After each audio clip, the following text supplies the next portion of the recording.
For our project, we interviewed students and librarians to see how the library has changed over the years. Let's take a look.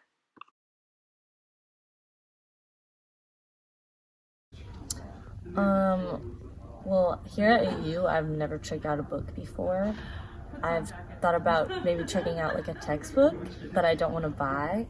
But overall, like in my student career, I've probably checked out more books for pleasure than I have for school purposes. I don't think I've ever checked out a book from the library for class or pleasure. To be completely honest, I've never checked out a library book, but I am a big fan of the library's database resource.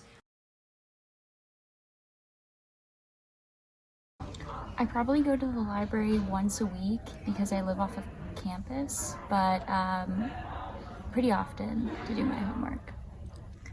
Okay, so personally, I don't go to the library too much.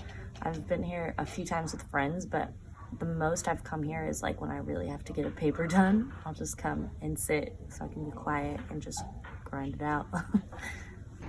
Yeah, I honestly pretty much live there.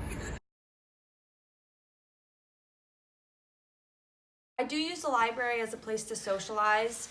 A lot of times it's a good place to just catch up with some friends, and a lot of times I'll just catch up with my friends on different sports teams. You know, as a student athlete, if you don't maintain a certain GPA, you have to get some study hall hours in the library.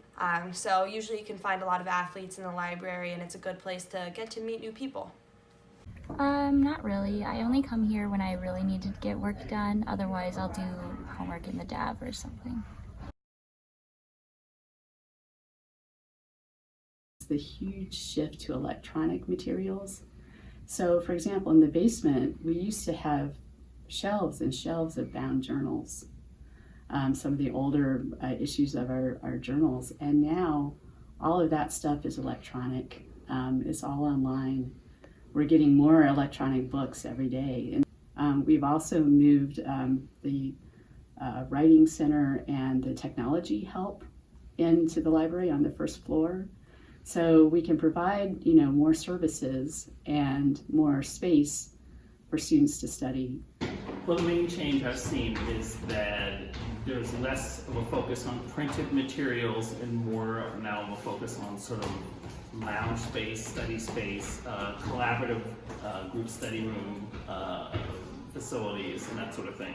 Before, we tried to maximize the number of volumes of books we had on the shelves. A lot of people who come in just to use the computers, and that could be, it's the kids and the adults, everybody.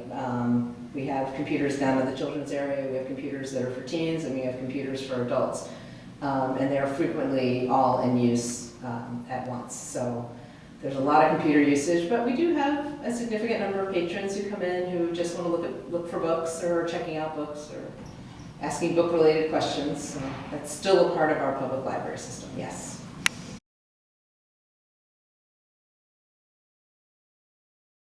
Well, we do a lot more issues associated with the building. We have a lot more events now, so we move furniture around. We set up for guest speakers and receptions and food. They'll have. It used to be you couldn't have food in the library at all, and now we have catered things come in, and cookies and coffee and whatever else. So there's a lot of that kind of thing. We move furniture around all the time and set up for special events. When I first came and I served behind that reference desk, a lot of what the research questions we would get would be simply to hand over a reference book so that someone could find a statistic. So what they need me for are when they run out of those resources, when it's something a lot more complex than that.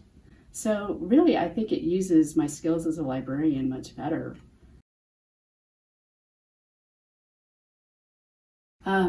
I think our electronic journals, I think our electronic articles are big, are probably the biggest. Students use a lot of electronic books too. I find that some students still do like to read the print, but electronic books are used a lot as well. I hope from this video you were able to see how the library has changed from primarily focusing on checking out books to shifting to a study space and a place to use online databases. Thanks for watching.